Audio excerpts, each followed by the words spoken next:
사모님, 빨리 와서 이것 좀 보세요. 침대 매트리스 청소기사가 침대를 옮기다가 기겁하며 사부님을 불렀고 그 물건을 보자마자 여자의 얼굴이 새하얗게 질렸습니다.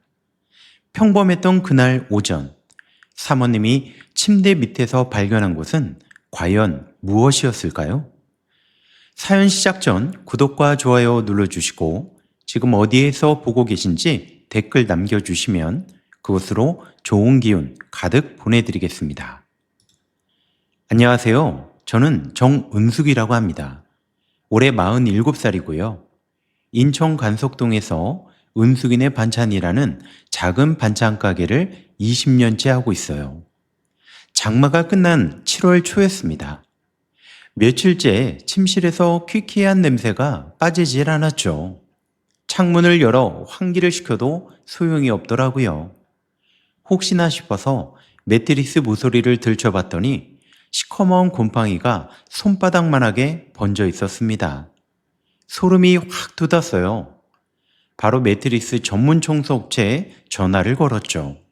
마침 그날이 가게 쉬는 화요일이었거든요. 오후 2시에 기사님이 장비를 들고 도착했습니다. 침실로 안내하자마자 기사님이 매트리스를 들어 올리는데 손이 딱 멈추더니 고개를 돌려 저를 봤어요. 사모님, 이거 혹시 사모님 거예요? 기사님 손에 핸드폰 한 대가 들려 있었습니다. 케이스도 없는 검은색 핸드폰이었죠. 침대 프레임 안쪽 틈새에 끼워져 있었다고 했어요. 이거 제 거 아닌데요? 남편 건가? 근데 남편은 핸드폰을 항상 갖고 다니는데 저는 고개를 갸우뚱하며 핸드폰을 받아들었습니다. 제 것도 아니고 남편 것도 아닌 것 같았어요. 남편은 은색 케이스를 끼운 핸드폰을 쓰거든요. 그런데 이건 케이스도 없고 제가 한 번도 본 적 없는 기종이었습니다. 기사님은 곰팡이 처리를 마치고 돌아갔어요. 저는 식탁 위에 그 핸드폰을 올려놓고 한참을 들여다봤습니다. 창밖으로 햇살이 쏟아지고 있었는데 식탁 위 저 검은 핸드폰만 그늘 속에 있는 것 같았어요. 왜 침대 밑에 핸드폰이 숨겨져 있는 거지? 남편이 핸드폰을 2대 쓰고 있었나? 머릿속에 의문이 꼬리를 물었습니다. 전원 버튼을 꾹 눌렀더니 화면이 켜지면서 비밀번호를 입력하라는 창이 떴죠. 4자리 숫자. 저는 별 생각 없이 남편 생년월일 뒷자리를 눌러봤습니다. 잠금이 풀렸어요. 순간 심장이 한 박자 건너뛰는 느낌이었습니다. 남편 생일로 잠금이 풀렸다는 건 이 핸드폰이 남편 거라는 뜻이잖아요. 왜 이 핸드폰을 침대 밑에 숨겨놨지? 아내인 저한테 말 한마디 없이 숨겨놨을까요? 화면에 앱이 몇 개 깔려있지는 않았습니다. 전화, 메시지, 카카오톡, 은행 앱, 그게 전부였죠. 손가락이 카카오톡 아이콘 위에서 멈췄습니다. 누르는 게 맞나? 보지 않는 게 맞는 거 아닌가? 잠깐 망설였죠. 그런데 이미 심장은 답을 알고 있었습니다. 볼 수밖에 없잖아요. 안 보면 평생 잠을 못 잘 테니까요. 카카오톡을 눌렀습니다. 채팅방이 딱 하나 있었어요. 지용이 뒤에 하트가 붙어 있었습니다. 저는 그 글자를 한참 동안 멍하니 쳐다봤죠. 시계 초침 돌아가는 소리가 귓가에서 비정상적으로 크게 울렸습니다. 부엌에서 냉장고 돌아가는 소리도 들렸고 창밖에서 아이들 노는 소리도 들렸는데 그 모든 소리가 저 멀리서 들려오는 것 같았죠. 세상이 갑자기 유리벽 하나를 사이에 두고 멀어진 느낌이었습니다. 지영이라니? 지영이 누구지? 떨리는 손가락으로 대화방을 열었어요. 메시지가 쏟아져 내려왔습니다. 가장 최근 것부터 눈에 들어왔습니다. 오빠, 오늘 밤에 올 수 있어? 기다리고 있을게. 밑에 남편이 보낸 답장이 있었습니다. 금요일에 퇴근하고 갈게. 마누라가 새벽에 가게 나가니까 목요일 밤부터 갈 수도 있어. 마누라? 그 두 글자가 눈에 박혔습니다. 바로 저를 가리키는 거죠. 20년 동안 새벽 4시에 일어나서 수산시장에 나가고 하루 14시간 동안 반찬을 만들고 남편한테 가게 통장 관리 맡기면서 한 번도 의심한 적 없이 살아온 저였습니다. 목요일 밤, 지난주 목요일 밤에 남편이 뭐라고 했더라? 부장님이랑 술 약속 잡혔다고 늦을 테니 먼저 자라고 했었죠. 새벽에 가게 나가야 하니까 일찍 자라고. 그게 다 이 여자한테 가려고 한 말이었습니다. 핸드폰을 쥔 손에 힘이 들어갔죠. 분노인지 서러움인지 모를 감정이 속에서부터 부글부글 타올랐어요. 그래도 손을 놓을 수는 없었습니다. 계속해서 스크롤을 위로 올렸어요. 더 오래된 메시지를 계속 봤습니다. 메시지 날짜를 확인했죠. 가장 오래된 메시지가 무려 3년 전이었습니다. 숫자가 눈에 들어오는 순간 온몸에서 힘이 쭉 빠지는 것 같았습니다. 제가 매일 새벽 가게에 나가 김치 담그고 나물 무치고 동태찌개 끓이는 동안 남편은 3년이나 다른 여자를 만나고 있었다는 뜻이었습니다. 한 통 한 통 읽어 내려가는데 목구멍이 조여오면서 눈앞이 뿌옇게 흐려졌어요. 다정한 말투, 어디서 같이 밥 먹었다는 사진, 호텔 객실이 찍힌 셀카, 여자가 웃고 있는 얼굴이 보였습니다. 30 초반쯤 돼 보이는 여자였죠.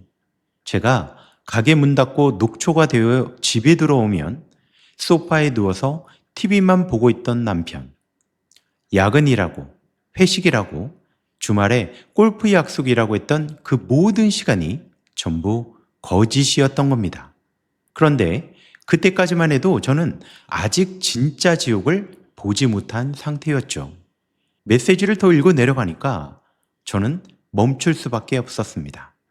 외도보다 더 충격적인 내용이 눈에 들어왔거든요. 오빠, 이번 달에 300 넣어줬어? 고마워. 역시 오빠밖에 없다. 그 밑에 남편의 답장이 있었습니다. 그래. 가게 매출에서 빼서 넣었으니까 걱정하지 마. 마누라는 숫자에 관심도 없어. 장부는 내가 다 하니까 절대 모를 거야. 핸드폰을 든 손이 얼음장처럼 차가워졌어요. 숫자에 관심이 없다고요? 제가 직접 벌어들인 돈인데요. 20년 동안 새벽 4시에 일어나서 겨울에는 손이 갈라지고 여름에는 기름 냄새에 쩔어서 허리가 나가도 가게 문을 닫을 수 없어서 파스 붙이고 서서 일한 그 돈을 숫자에 관심이 없다고?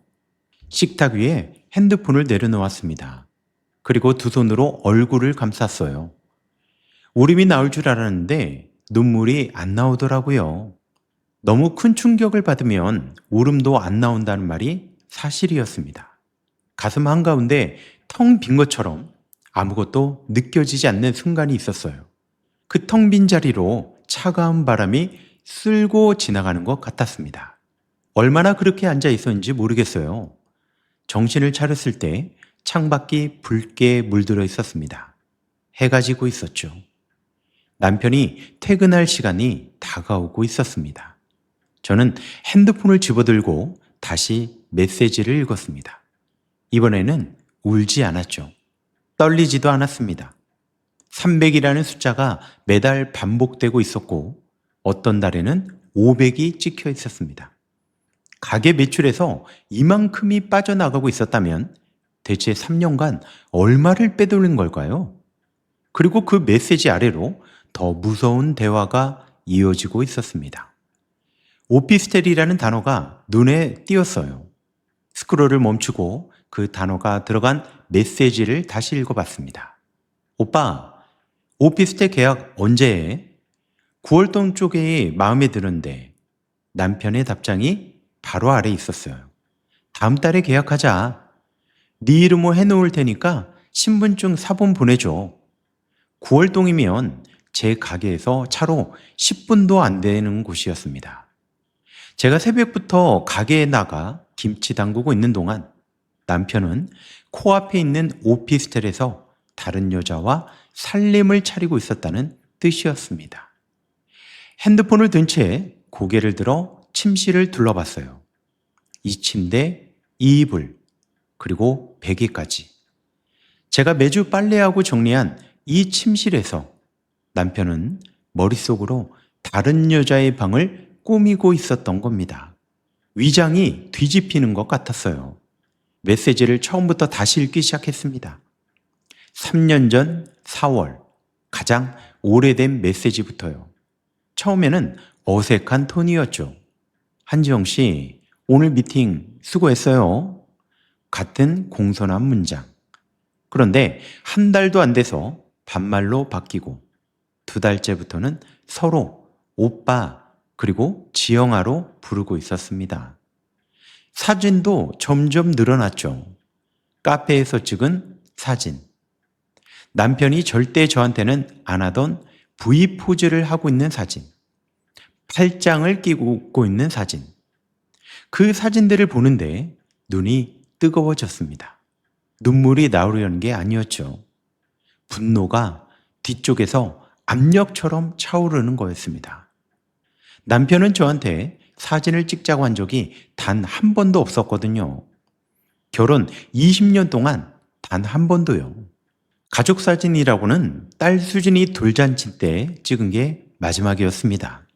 제가 여보, 우리도 사진 한 장 찍자고 하면 뭐하러 그런 걸 찍어 하면서 귀찮아했거든요. 그런 남편이 이 여자랑은 셀카를 찍고 있었던 겁니다. 그것도 환하게 웃으면서요. 메시지를 읽으면 읽을수록 지난 3년간의 기억이 퍼즐처럼 맞춰지기 시작했습니다. 2년 전쯤이었어요. 남편이 갑자기 골프를 배운다고 했습니다. 평생 운동이라고는 TV 앞에서 야구 보는 게 전부였던 사람이 갑자기 느닷없이 골프채를 사왔어요. 토요일마다 연습장을 간다고 아침 일찍 나가서 저녁 늦게 들어왔습니다. 저는 그게 좋았어요. 가게 일에 지쳐 있으니까 주말에 남편이 집에 없으면 오히려 마음 편하게 쉴 수 있었거든요. 그런데 지금 생각하면 골프채를 산 시기가 딱 내연녀와 교제를 시작한 지 반년쯤 됐을 때인 것 같습니다. 메시지에 그 증거가 고스란히 남아 있었거든요. 토요일마다 주고받은 대화가 빼곡했죠. 오빠, 오늘 몇 시 와? 아침에 마누라 가게 보내고 10시쯤 갈게. 맛있는 거 사놓을게. 빨리 와. 골프를 친 게 아니었습니다. 저를 가게에 보내놓고 그 여자한테 간 거였습니다. 그리고 또 하나, 1년 반 전쯤 남편에게서 갑자기 낯선 냄새가 나기 시작했어요. 양복에서 풍기는 은은한 향수 냄새. 남편은 평생 향수를 쓴 적이 없는 사람이었거든요. 제가 여보, 무슨 냄새가 나는데 뭐 향수 뿌렸어? 하고 물었더니 회사에서 거래처가 샘플을 줘서 한번 뿌려봤다면서 대수롭지 않게 넘겼어요. 저도 그런가 보다 하고 넘겼죠. 그때는 정말 왜 그랬을까요? 왜 한 번이라도 의심하지 않았을까요? 메시지에 답이 있었습니다. 오빠, 내가 골라진 향수 뿌렸어? 괜찮아? 좋은데? 근데 마누라가 눈치챌까봐 조금만 뿌렸어. 남편의 새로운 넥타이도 갑자기 바뀐 헤어스타일도 다 이유가 있었던 거였습니다. 제가 아는 남편은 20년 동안 같은 브랜드 와이셔츠만 입던 사람이거든요. 그런 사람이 어느 날부터 슬림핏 셔츠를 사오고 속옷도 바꾸고 체중 관리를 한다며 저녁을 안 먹기 시작한 거예요. 저는 바보같이 남편이 건강관리에 관심이 생겼다고 좋은 거라고 생각했습니다. 핸드폰에서 눈을 떼고 창밖을 봤어요. 밖이 완전히 어두워져 있었습니다. 시계를 보니 저녁 7시가 넘어 있었죠. 남편이 곧 들어올 시간이었습니다. 핸드폰을 어디에 둬야 할까? 침대 밑에 다시 넣어둘까? 아니면 들고 있을까? 갑자기 머릿속이 복잡해지기 시작했습니다. 결국 저는 핸드폰을 제 앞치마 주머니 깊숙이 넣었습니다. 그리고 부엌으로 가서 밥을 했어요. 된장찌개를 끓이고 계란말이를 부치면서 손은 움직이는데 머릿속은 하얗게 비어 있었습니다. 칼로 두부를 써는데 손끝이 저릿저릿했어요. 이 두부를 자르는 칼이 저 남자의 거짓말도 이렇게 깔끔하게 잘라낼 수 있으면 좋겠다는 생각이 스치더라고요. 그때 현관문이 열렸습니다. 나왔어. 남편의 목소리였습니다. 매일 듣던 그 목소리가 오늘은 완전히 다른 사람의 목소리처럼 들렸습니다. 저는 등을 돌린 채 대답했죠. 그래, 밥 해놨으니까 밥 먹어. 얼른 씻고 와 앉아. 목소리가 떨리지 않게 하려고 입술을 꽉 깨물었습니다. 남편이 양복을 벗고 식탁에 앉았어요. 저는 밥상을 차리면서 남편의 얼굴을 정면으로 봤습니다. 20년을 같이 산 그 얼굴, 눈, 코, 입, 주름살 하나까지 다는 그 얼굴인데 오늘은 낯선 사람이 제 앞에 앉아 있는 것 같았습니다. 이 사람이 3년 동안 다른 여자한테 오빠라고 불리면서 웃고 있었구나. 이 사람이 내 돈을 빼내서 그 여자한테 갖다 바쳤구나.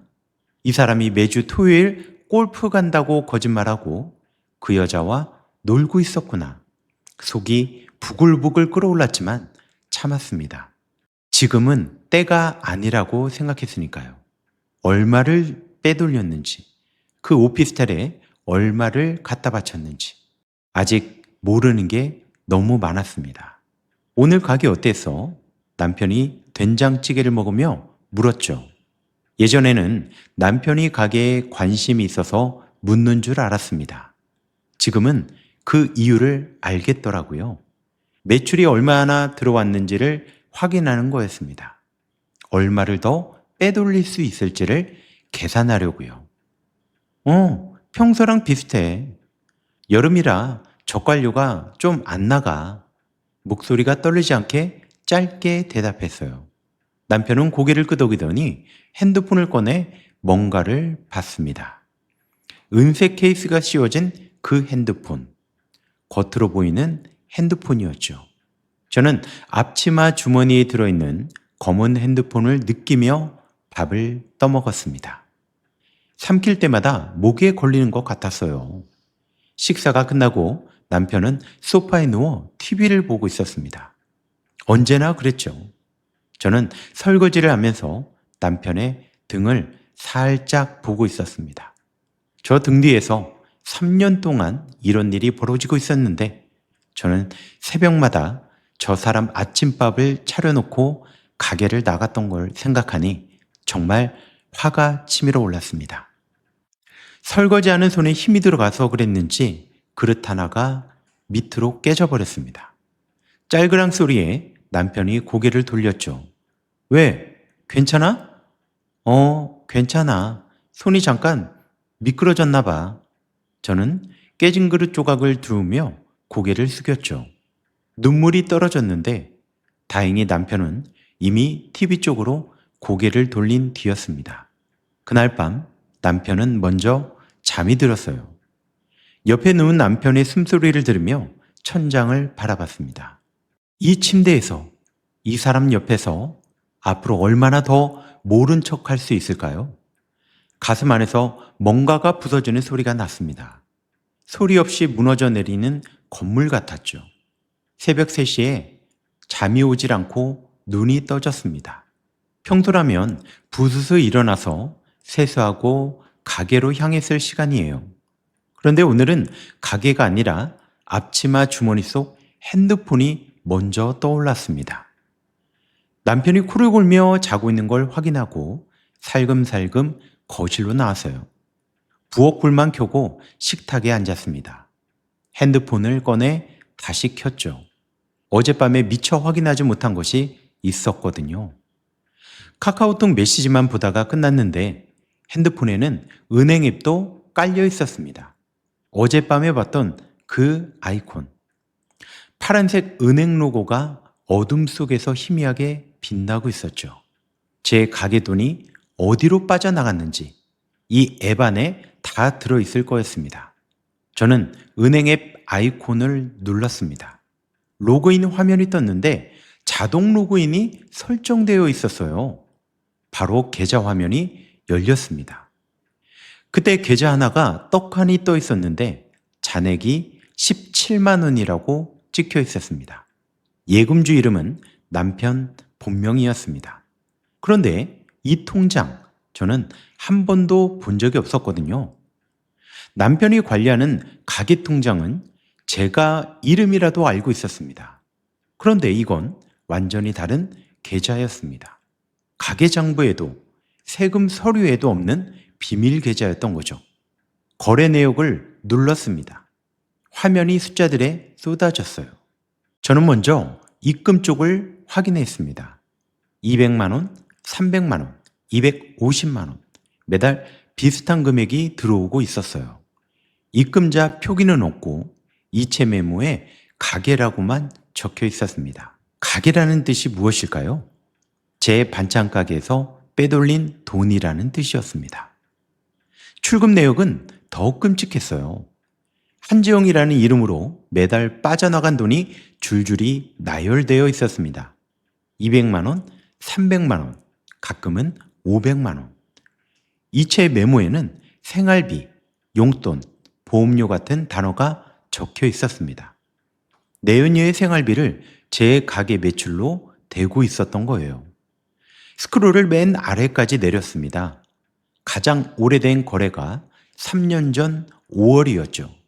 거기서부터 최근 거래까지 훑어보면서 머릿속으로 대충 더했습니다. 적은 달이 200, 많은 달이 500, 36개월, 눈알이 빠질 것 같았어요. 대충 잡아도 1억 원이 넘었습니다. 제가 20년 동안 새벽 4시에 일어나서 번 돈이에요. 겨울에 손이 갈라져서 반창 꼬부치고 칼질하던 그 손으로 번 돈입니다. 여름에 가스불 앞에 서서 땀이 눈에 들어가도 닦을 틈 없이 반찬 볶던 그 시간들의 값이었어요. 허리 디스크가 와서 병원에 가야 하는데 가게를 비울 수 없어서 파스 3장 겹쳐 붙이고 서서 일하던 날들.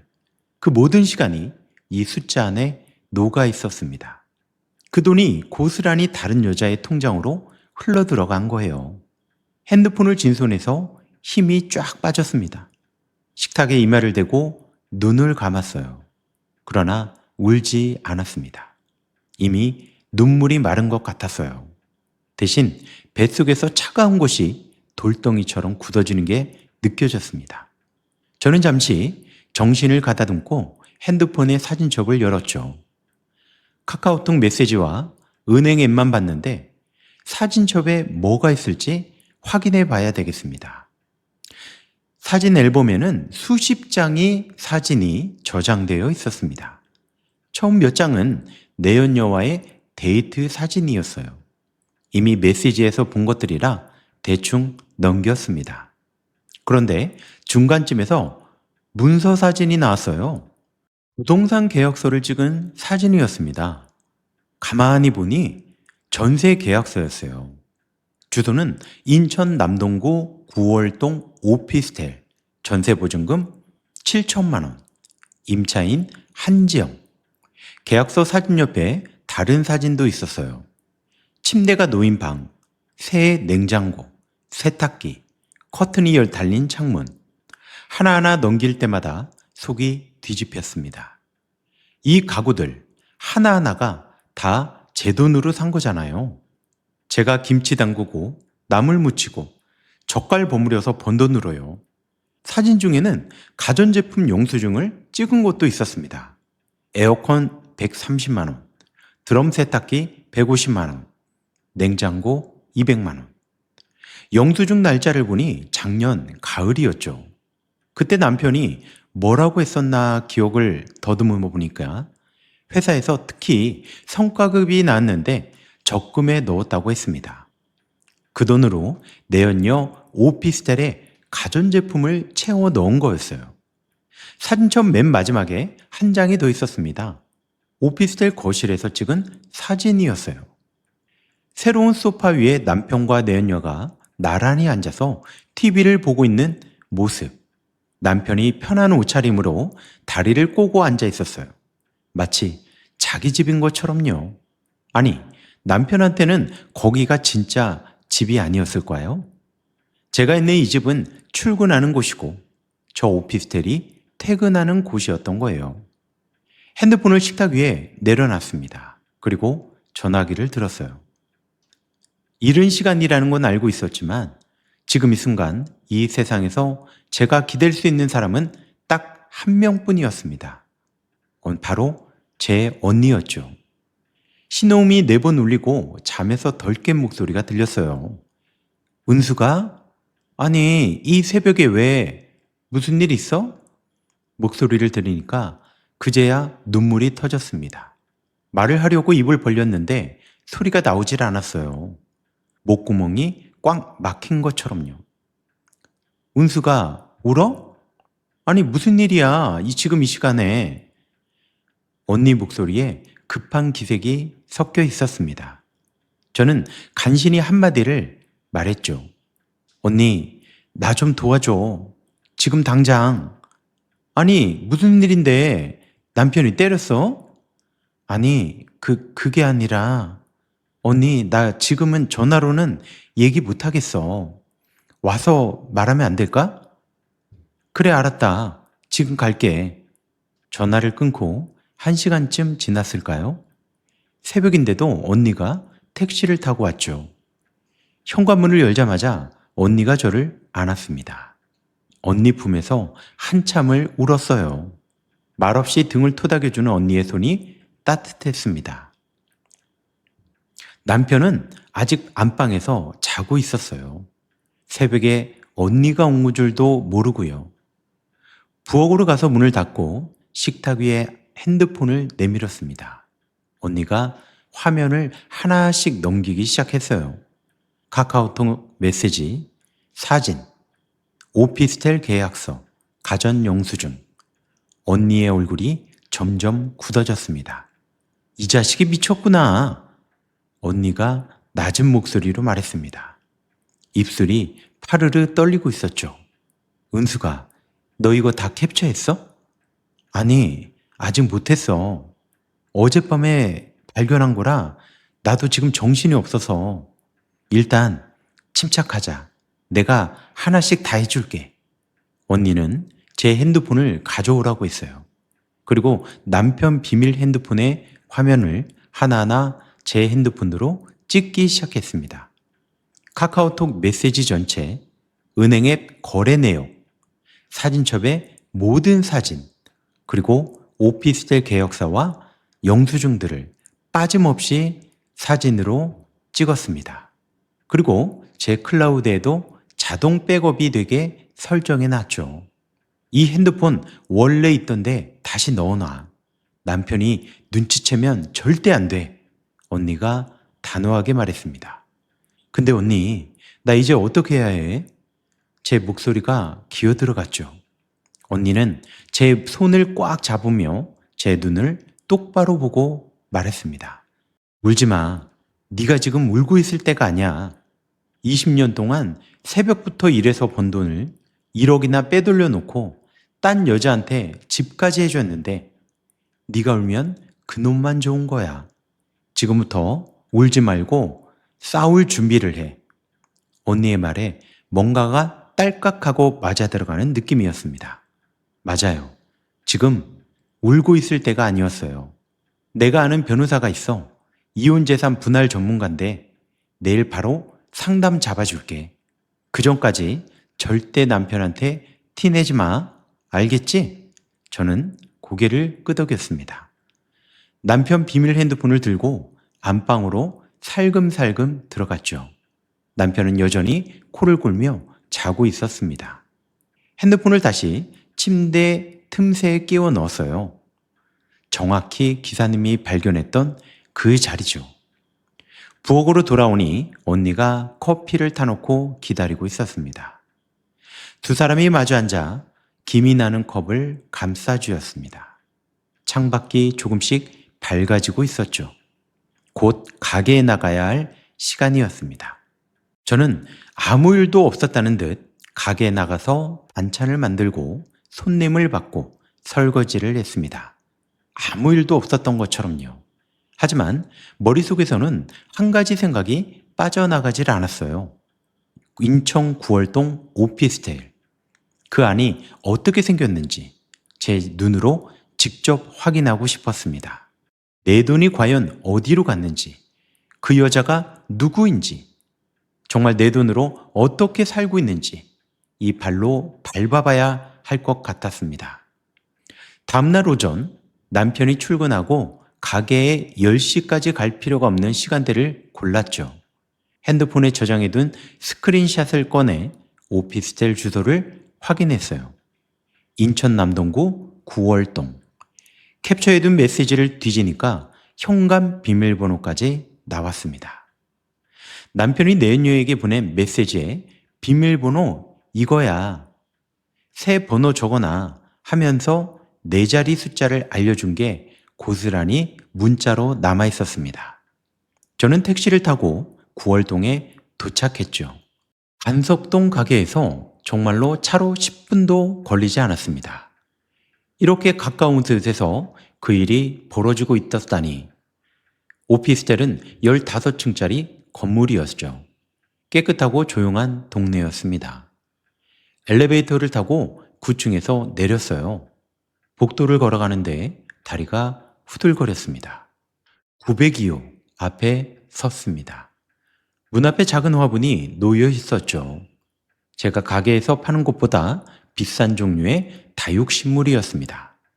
그리고 저는 비밀번호를 눌렀습니다. 삐 소리와 함께 잠금이 풀렸죠. 문을 열고 들어섰습니다. 방향제 냄새와 섞인 아직 세간이 낡지 않은 집 특유의 냄새. 신발장 위에 남자 구두 한 켤레가 가지런히 놓여 있었습니다. 보니까 남편 구두였어요. 옆에는 여자 운동화와 하이힐이 나란히 세워져 있었더라고요. 마치 부부의 신발장처럼요. 저는 거실로 들어갔습니다.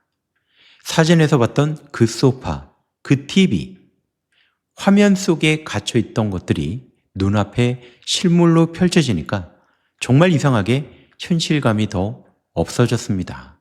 마치 꿈속을 걷는 것 같았죠. 소파 쿠션 사이에 리모컨 2개가 나란히 놓여 있었습니다. TV 리모컨과 에어컨 리모컨.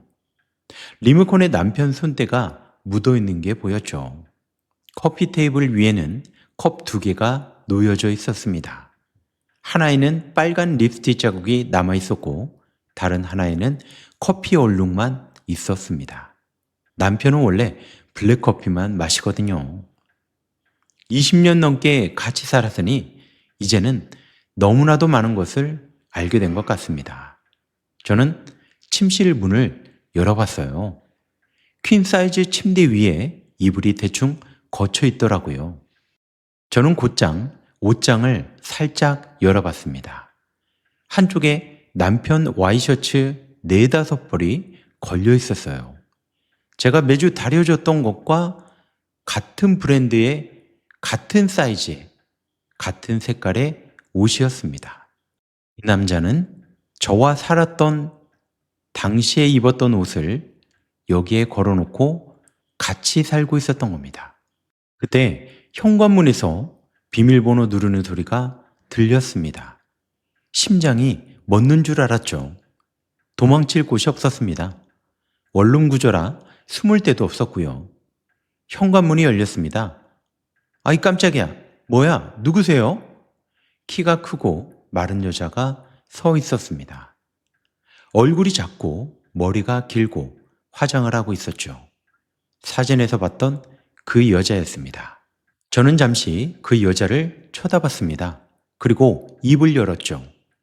저는 오사훈 씨 아내예요. 여자의 표정이 갑자기 바뀌었습니다.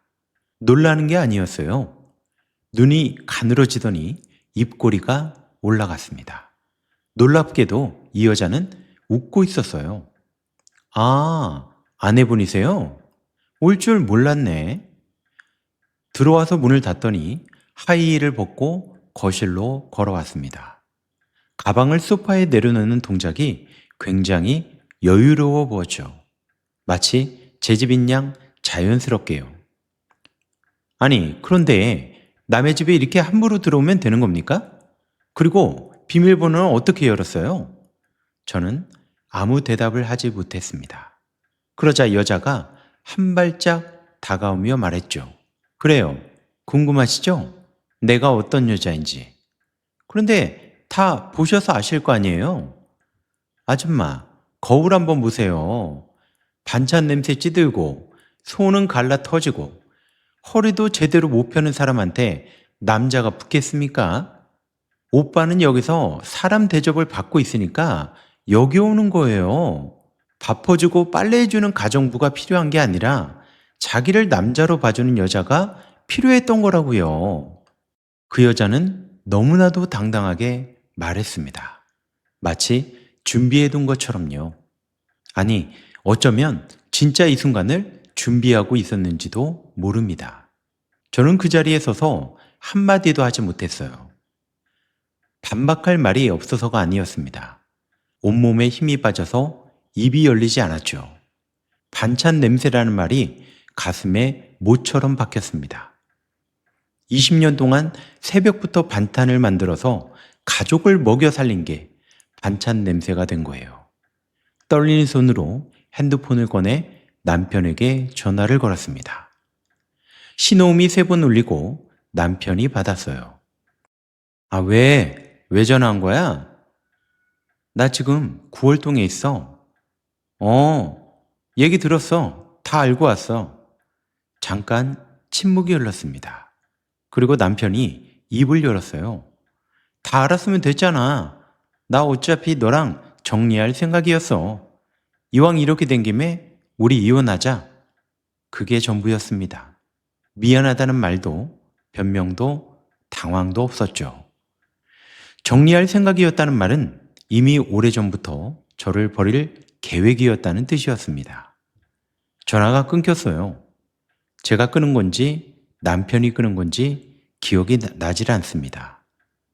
내연녀가 소파에 앉아서 다리를 꼬고 저를 쳐다보고 있었죠.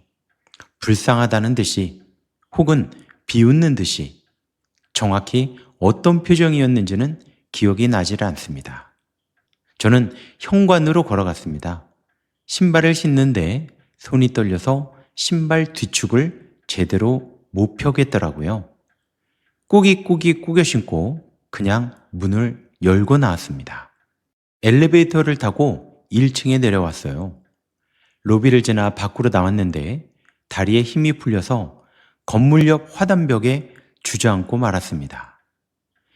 7월의 뜨거운 햇빛이 머리 위로 쏟아지고 있었는데 온몸이 얼음물에 담긴 것처럼 차가웠습니다.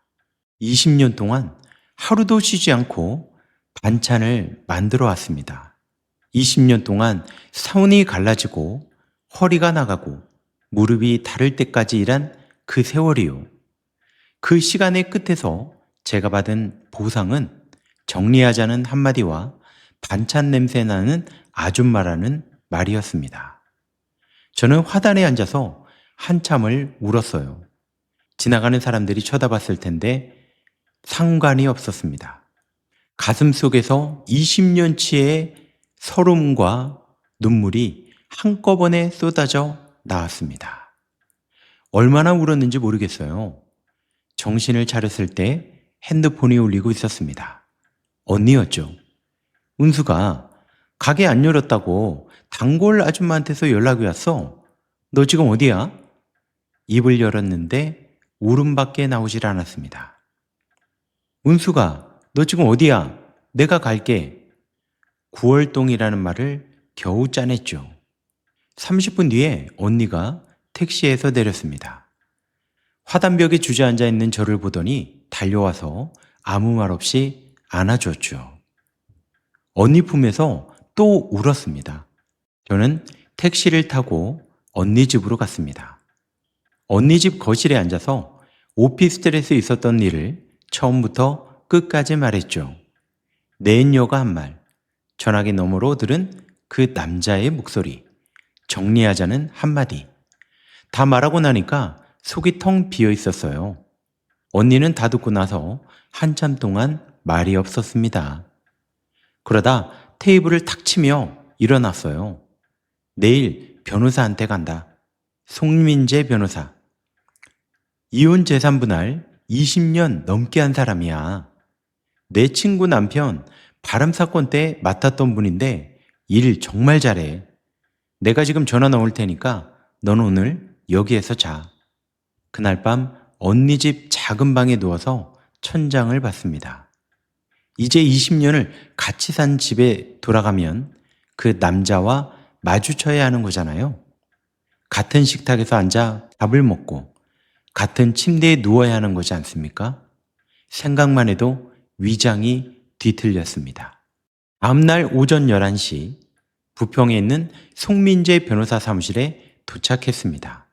언니가 옆에 함께 앉아줬어요. 변호사님은 52살의 단정한 남자였습니다. 안경 너머 눈빛이 굉장히 차분했죠. 제가 핸드폰에 저장해둔 스크린샷을 전부 보여서 설명해 드렸습니다. 카카오톡, 메시지, 은행 앱, 거래 내역, 오피스텔 전세 계약서까지. 변호사님은 화면을 한 장 한 장 넘기면서 메모를 하셨습니다. 한참을 보더니 고개를 들었어요. 정은숙 씨, 이건 아주 강력한 증거입니다. 상대방 부정행위 입증에 충분하고 재산 유출 정황도 뚜렷해요. 다만 몇 가지를 더 확보하셔야 완벽합니다. 변호사님이 정리해준 내용은 이랬어요. 첫째, 반찬가게 사업자 등록 원부와 실제 매출 장부를 대조해서 빠져나간 금액을 정확히 산출할 것. 둘째, 오피스텔 등기부 등본을 떼서 실소유 관계를 확인할 것. 셋째, 가능하면 핸드폰 원본을 한 번 더 확보해서 전문 포렌식 업체에 맡길 것. 변호사님, 이기면 제가 얼마까지 받을 수 있어요? 제가 물었더니 변호사님이 계산기를 두드리기 시작했습니다. 부정행위 위자료, 재산분할, 그리고 유출된 사업자금 반환 청구까지 합치면 상당한 금액이 나올 겁니다. 특히 아내 사업체의 매출을 빼돌려 내연녀에게 제공한 정황이 명확하니까 재산 분할에서 유리한 비율을 받으실 수 있습니다. 그 말을 듣는 순간 가슴에 불씨 하나가 붙었습니다. 아직 작은 불씨였지만 분명히 뜨거운 것이었어요. 사무실을 나온 후 바로 움직이기 시작했습니다. 언니가 차를 몰아서 가게로 갔어요. 가게 뒷방 캐비넷에 장부가 있었거든요. 20년치 장부를 전부 꺼냈습니다. 그리고 은행에 가서 가게 통장 거래 내역서를 발급받았죠. 식탁 위에 장부와 통장 내역을 펼쳐놓고 대조하기 시작했습니다. 그런데 숫자가 맞질 않았어요. 장부에 적힌 매출과 통장에 찍힌 입금액 사이에 매달 200에서 300만 원의 차이가 있었습니다. 장부에는 800만 원이 찍혀 있는데 통장에는 500만 원만 들어와 있는 시기였죠. 나머지 300은 비밀 계좌로 빠진 거였습니다. 3년간 벌어진 이 차이를 계산기로 두드려 보니 총액이 9,800만 원이 나왔어요. 거의 1억 가까이 되었습니다. 숫자로 확인하니까 더 선명하게 와닿죠. 제가 새벽마다 일해서 벌어들인 돈의 3분의 1이 그 여자한테 흘러간 거였습니다. 오피스텔 등기부 등본도 떼봤죠. 임차인 한지영, 전세보증금 7천만 원. 그 돈도 제 가게 매출에서 빠져나간 거였습니다. 언니와 함께 증거를 정리하던 중에 제 핸드폰에 저장된 스크린샷을 다시 한번 훑었어요. 카카오톡과 은행 앱은 꼼꼼히 봤는데 언니가 캡처해준 사진 중에 제가 아직 자세히 안 본 게 몇 장 있었거든요. 화면을 넘기다가 한 장이 손에 멈췄습니다. 언니가 핸드폰 모든 앱을 열어가며 캡처할 때 메모 앱도 같이 찍어뒀던 거예요. 저는 그때 너무 정신이 없어서 이 스크린샷을 제대로 보질 못했습니다. 메모 제목이 가게 정리라고 되어 있었어요. 저는 그 메모를 열어봤습니다. 사업자 등록 명의 변경 절차. 첫째, 현 사업자 정은숙 변경 후 오상훈으로 양도 양수 신고. 둘째, 세무사 방문 시 필요 서류, 사업자 등록 원본, 양도인 신분증 사본, 그리고 도장. 날짜를 확인해 보니 2달 전에 작성된 메모였습니다. 저는 갑자기 손이 떨렸죠. 이건 외도와 돈을 빼돌리는 것과는 차원이 다른 문제였습니다. 제 가게를 통째로 빼앗으려고 하는 거죠. 제 이름으로 된 사업자 등록을 제가 모르는 사이에 자기 이름으로 바꾸려고 한 것이었습니다. 그 메모에는 이렇게 적혀 있었습니다. 오빠, 가게는 언제 넘겨? 그것까지 끝나면 우리 진짜 결혼하는 거지? 그럼 가게 명의만 나한테 넘어오면 다 정리되는 거야. 그 다음에 이혼 넣을 거니까 조금만 기다려. 가게까지 넘어가면 그때 우리 결혼하자. 그 문장이 눈에 박혔습니다. 20년 동안 제가 새벽부터 일어나서 만든 가게였어요. 25살 때 인천 간석동 시장 구석에 3평짜리 가게를 얻어서 김치 하나 담그는 것부터 시작했습니다. 손님이 한 명도 안 오는 날에도 반찬을 만들었죠. 겨울에는 수도가 얼어서 대야에서 물을 받아 설거지를 하고 여름엔 에어컨 없이 가스불 앞에서 땀 뻘뻘 흘려가며 버텼습니다. 그렇게 20년을 일궈서 지금의 은숙이네 반찬 가게를 만드는 거죠. 그런데 그 가게까지 넘기면 결혼하자고 핸드폰을 식탁 위에 내려놨죠. 이번에는 울지 않겠노라고요. 언니가 제 얼굴을 보더니 뭐라고 말하려다 멈췄습니다. 제 표정이 달라져 있었나 보죠. 저는 자리에서 일어났습니다. 변호사님께 전화를 걸었죠. 변호사님, 추가 증거가 나왔습니다. 사업자 등록 명의를 몰래 변경하려는 계획이 핸드폰 메모에 있었습니다. 제 도장 위치까지 메모해 뒀더라고요. 전화기 너머에서 변호사님이 잠깐 침묵하더니 단호한 목소리로 말했습니다. 정은숙 씨, 그건 사문서 위조 예비까지 걸 수 있는 정확한 정황입니다. 이제 빠르게 움직여야 되거든요. 내일 바로 오셔야 합니다. 저는 일단 앞치마를 고쳐매고 가게로 향했습니다. 가게 문을 열고 불을 켰어요. 칼을 갈고 도마를 닫고 재료를 꺼냈습니다. 내일 새벽에 팔 반찬을 준비해야 했거든요.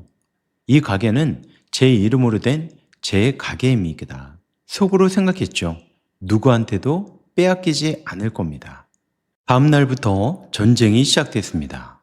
변호사님이 소장 3건을 동시에 준비했어요. 이혼 및 재산분할 청구, 위자료 청구, 그리고 한정을 상대로 한 상간 손해배상 청구.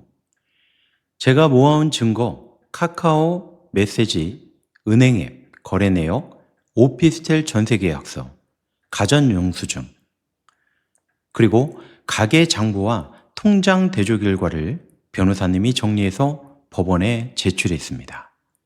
소장이 접수되고 며칠 뒤 수진이한테서 전화가 왔어요. 딸입니다. 기숙사에서 생활하고 있어서 집에 자주 오지 못하는 아이였죠. 엄마, 이게 무슨 소리야? 아빠한테서 전화가 왔는데 엄마가 이혼 소송을 넣었다고. 수진아, 엄마가 너한테 할 말이 있다. 만나서 이야기하자. 엄마, 지금 뭐 하는 건지 모르겠네. 아빠가 그러는데 오해라고 하던데? 엄마가 너무 예민하게 구는 거라고. 부부 사이에 있을 수 있는 일인데 왜 법원까지 가냐고. 그 남자가 딸한테 먼저 전화를 한 거였어요. 자기 입장을 먼저 심어놓은 거죠. 화가 치밀었지만 참았습니다. 수진이한테까지 화를 낼 수는 없으니까요. 주말에 수진이가 집에 왔습니다. 그리고 거실에 마주 앉았죠. 아이가 저를 오해하고 있었어요. 아빠 편을 들 준비가 돼 있는 것처럼 보이는 눈빛이었습니다. 21살, 아직 세상 물정을 모르는 나이니까요. 저는 아무 말 없이 핸드폰을 꺼내서 수진이한테 내밀었어요. 그리고 캡처해둔 사진을 처음부터 끝까지 전부 보여줬습니다. 한 장 한 장 보여줄 때마다 수진이의 표정이 변했죠. 처음에는 의심 반, 불신 반이었습니다. 그러다가 데이트 사진이 나올 때 입술을 깨물기 시작했고, 돈이 빠져나간 거래 내역을 볼 때 손이 떨리기 시작했고, 사업자 등록 명의 변경 메모를 보는 순간 핸드폰을 식탁 위에서 내려놓았습니다. 그리고 울기 시작했죠. 저한테가 아니라 자신이 아빠한테 속았던 것이 화가 난 것 같았습니다. 엄마, 미안해. 내가 아빠 말만 듣고 엄마를 오해했어. 괜찮다, 수진아. 너는 몰랐으니까. 그 사람이 너한테까지 거짓말을 한 거야. 수진이가 눈물을 닦으며 저를 봤어요. 엄마, 나도 같이 싸워줄게. 뭐든 도와줄게. 그 한마디가 얼마나 힘이 됐는지 모릅니다. 언니도 옆에 있었지만 딸이 제 곁에 선 순간 등에 날개가 달린 것 같았죠. 이제 재판이 시작됐습니다. 첫 번째 조정 기일에 오상훈 씨가 변호사를 대동하고 나왔죠. 법정에 들어서는 그 남자를 보는데 신기했습니다. 20년을 같이 산 사람인데 이제는 완전히 남이었죠. 얼굴이 수척해져 있었고 눈밑이 까맸습니다. 조정석상에서 우리 측 변호사님이 증거를 하나씩 제출했어요. 프로젝트 화면에 증거가 하나둘 나올 때마다 오상훈 씨의 얼굴이 점점 흰빛으로 변해갔습니다. 상대 측 변호사가 반박을 시도했습니다. 비밀 계좌의 자금 이동은 가사 분담의 일환이었고 오피스텔은 개인 투자 목적이었다고요. 하지만 카카오톡 메시지에 적나라하게 남아있었잖아요. 가게 매출에서 뺏어 넣었으니까 걱정하지 말라는 소리. 마누라는 숫자에 하나도 관심 없어라는 메시지. 이 메시지 하나로 변명이 다 무너졌습니다. 조정이 결렬되고 본안 심리로 넘어갔어요. 그 과정에서 오상훈 씨 측이 합의를 제안해왔습니다. 위자료 2천만 원에 조용히 끝내자는 거였어요. 변호사님이 저한테 물었습니다. 합의하시겠습니까? 합의요? 저는 절대 안 합니다. 끝까지 갈 거예요. 제 대답은 단 한 번도 흔들리지 않았습니다. 몇 달간의 재판 끝에 드디어 판결이 나왔습니다. 법원은 오상훈 씨의 부정행위를 인정하고 위자료 7천만 원을 선고했어요. 혼인 파탄의 전적인 책임이 피고에게 있다는 판단이었습니다. 재산분할에서는 제가 7, 오상훈 씨가 3의 비율을 받아갔습니다. 가게의 영업권과 시설 전부가 제 소유로 인정이 되었고 공동명의 아파트도 7대 3으로 나누게 되었습니다. 그리고 가장 통쾌했던 부분, 가게 매출을 빼돌린 금액 9,800만 원에 대해 부당이득 반환 명령이 내려진 거죠. 거의 1억을 돌려받게 된 겁니다. 변호사님이 준비한 장부 대조표가 결정적인 원인이 되었습니다. 오피스텔 전세보증금 7천만 원도 부당이득 반환 대상으로 판결되었습니다. 아내의 사업소득으로 취득한 재산이라는 점이 인정된 거였죠. 한지영을 상대로 한 상간소송에서도 3천만 원이 인용이 되었습니다. 법원에서 한지영의 얼굴을 봤는데 처음 만났을 때 그 여유로운 표정은 온데간데 사라졌습니다. 3천만 원이라는 숫자를 듣는 순간 고개를 푹 숙이더라고요. 판결이 확정되고 난 후의 일이었습니다. 오상훈 씨의 내연녀가 오피스텔의 비밀번호를 바꾸고 사라졌다고 말입니다. 3천만 원을 물게 된 여자가 돈도 없고 직장도 위태로워진 남자를 받아줄 리가 없겠죠. 결국 그 여자도 오사훈 씨를 뒤로하고 도망간 거였습니다. 상견문을 받아든 날 밤 저는 혼자 가게에 앉아 있었어요. 가게 냉장고 돌아가는 소리만 윙하고 울리고 있었습니다. 법적으로 이겼고 돈도 돌려받게 됐고 가게도 지켰습니다. 그런데 이상하게 통쾌하다는 느낌이 오질 않았어요. 먼저 온 건 허탈함이었습니다. 20년이라는 시간을 돌려받을 수는 없으니까요. 새벽마다 이 사람 밥 차려주고, 이 사람 와이셔츠 다려주고, 이 사람이 잘 되리라고 기도했던 그 시간들, 아무 배상해 줄 수가 없잖아요. 그렇게 한참을 앉아 있다가 냉장고 문을 열었습니다. 내일 아침에 팔 깍두기를 담가야 했거든요. 물을 꺼내서 칼을 들었습니다. 칼질을 하는데 손이 안 떨렸어요. 참 오랜만이었습니다. 그렇게 하루가 저물고 있었습니다. 다음날부터 저는 가게 정비를 시작했어요. 제일 먼저 한 건 통장을 바꾼 거였죠. 그 남자가 관리하던 기존 통장을 폐쇄하고 새 통장을 만들었습니다. 이번에는 제가 직접 관리하는 통장이었죠. 카드 결제 내역도 제 핸드폰으로 알림이 오게 설정했고 매출은 매일 밤 제가 직접 정리했습니다. 20년 동안 남한테 맡겼던 걸 이제야 제 손으로 하게 된 거예요. 처음에는 숫자가 복잡해서 머리가 아팠는데 일주일쯤 지나니까 눈에 익더라고요. 오히려 제가 직접 하니까 가게 돈이 어디로 얼마나 나가는지 한눈에 보여서 마음이 놓였습니다. 그 다음엔 간판을 바꿨죠. 원래 간판이 은숙이네 반찬이었거든요.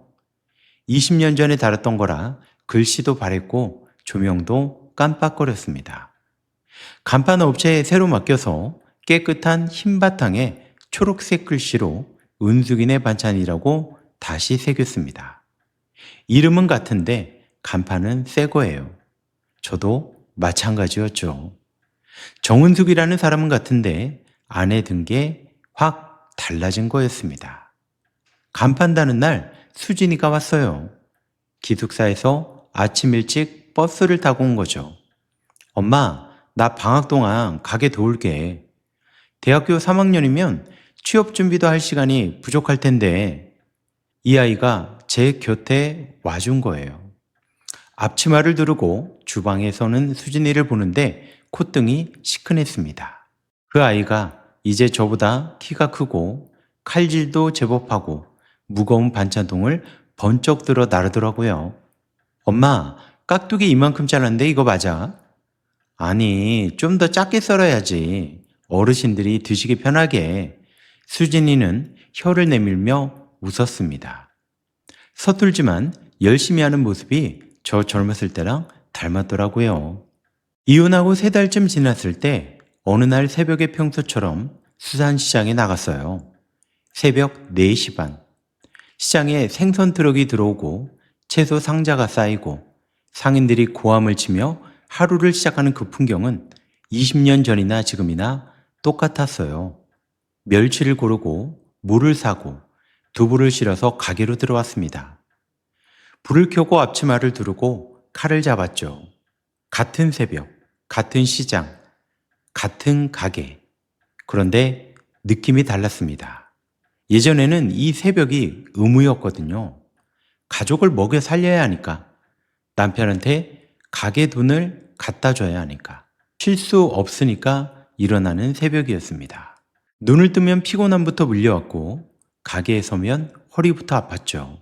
그런데 지금은 제가 일어나고 싶어서 일어나는 새벽입니다. 내 가게 문을 내 손으로 열고 내가 만든 반찬을 내 이름으로 팔고 내가 번 돈을 내 통장에 넣는 하루를 시작하는 거예요. 허리는 여전히 아팠지만 이상하게 가게에 서면 아픈 줄을 모르겠더라고요. 오늘 가게 문을 마치고 돌아가는 길에 편의점에서 우유 하나를 사서 마셨습니다. 걸으면서 마시는데 발걸음이 오히려 가볍더라고요. 오히려 남편과의 이혼이 나를 돌아보는 계기가 된 것 같습니다. 지금은 그 남자와 헤어졌지만 오히려 저는 더 행복한 나날을 딸과 함께 보내고 있습니다. 오늘의 이야기가 좋으셨다면 구독과 좋아요 한 번씩 눌러주시고 어디에서 이 이야기를 듣고 계신지 댓글로 한마디씩만 부탁드립니다. 감사합니다.